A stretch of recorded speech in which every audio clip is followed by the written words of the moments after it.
Going into Super Mario Odyssey, looking at it like you all did back in October or January, I was pretty excited.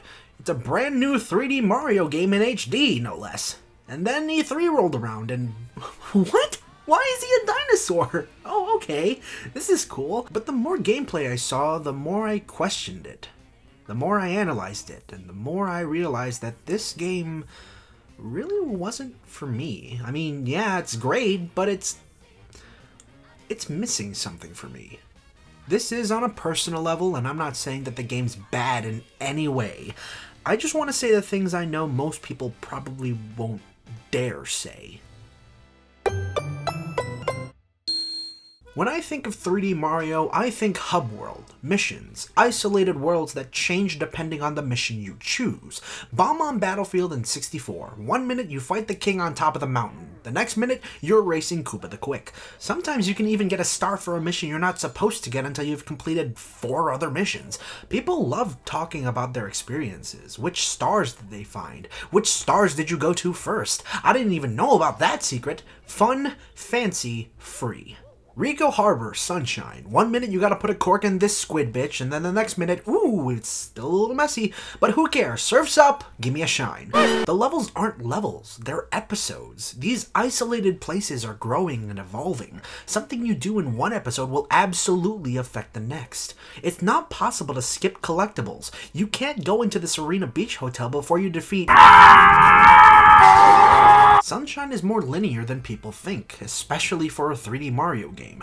Sometimes they throw a curveball, but that's within the hub world itself, Delfino Plaza. You can't even fight the final boss without completing at least 7 episodes for each world. It pushed you to explore, to connect with these areas. Before you save the princess, you have to save everyone else and get the shine sprites.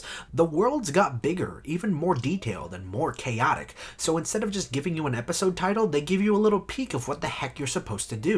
This little jingle brings back so many memories.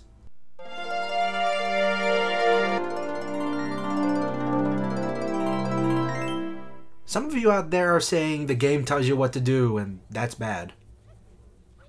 No, it isn't. I'm not a big explorer. I want a game to tease me, to tell me, hey, psst, you gotta fight this thing. Okay, bye. What? What do I do? What the hell is that?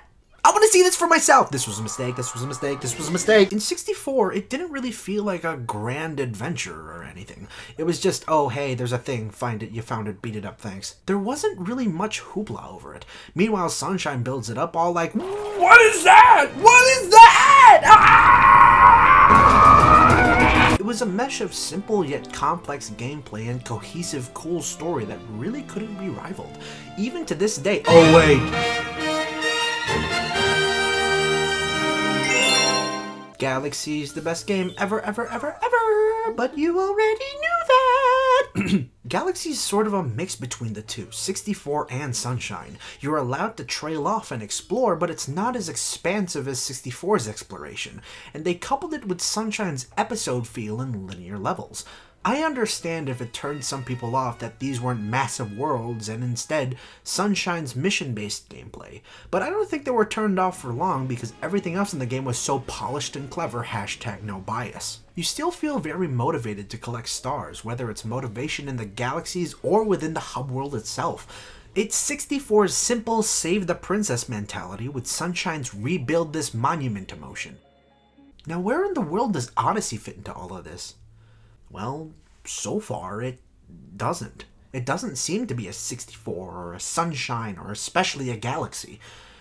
It falls into more of a BanjoKazooie sort of structure, and I'm not particularly okay with that. I'm not a big fan of Banjo. Yeah, I know. Again, I'm not saying that the game is bad if I don't particularly like it. I'm a firm believer in the love what you like, don't let me destroy your feelings mentality, but I just never grew up with Banjo or any other 3D platformer on that scale. I grew up with Mario, short, sweet missions. Banjo's a big world with 1,000 things to collect. Instead of collecting 2 or 3 things at a time, you're collecting, what? Fucking 20 different... It's too much for my relatively sized brain to process. I just tune out. It's not very dynamic to me. It's not fun having that sinking feeling of, oh shit, where's that one music note I missed? Oh god, oh God! In Odyssey, as far as I know, instead of a few items to collect, a star and a couple kinds of coins, you now have coins, regional coins, outfits to purchase with regional coins, moons, multi-moons. What in the world? And I'm not feeling okay with Bowser's amiibo functionality being marking the regional coins' locations. That just spells out to me that they're limited. Oh dear. I haven't played BanjoKazooie all the way through, and that might make my final point very moot, but it seems like in Odyssey, everything's going to change right in front of you. The mystery is gone, but the instant feeling of change is there. 64, Sunshine, and Galaxy all have what I like to call the Prince Caspian effect. Remember this movie? The Chronicles of Narnia?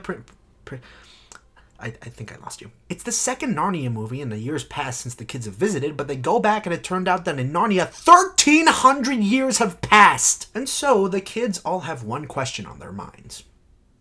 What the fuck happened while I was gone? Now, observe. Woo! I got the star for the Honey Hive Kingdom, I was a bee, and it was cool. I'll just jump back and what the fuck happened while I was gone? Ooh, I finally positioned all the mirrors, and now the sandbird will be born. I can't wait to see what the fuck happened while I was gone! That short feeling of wondering just what whimsical worries await you in a world you've already probably explored to the nth degree is something no other games can dare say they have. I guess that's a good point to make too. Both 64 and Banjo, and well, let's see, Donkey Kong 64, Ape Escape, and whatever have you in the 1990s, all have these different gameplay styles. They all vary in collectibles, world size, exploration, and it was a very creative time. No one really had a formula for their 3D platformers. They all tried something new. No real cinematic elements within gameplay, no marriage of gameplay and story or progression. You just go out there, save the world, collect a billion things.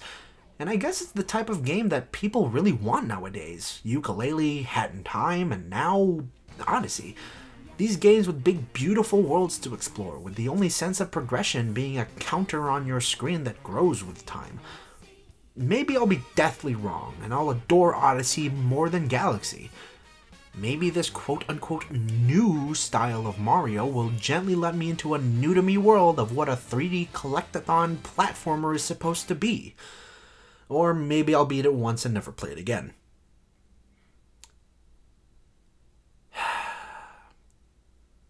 See you in a week.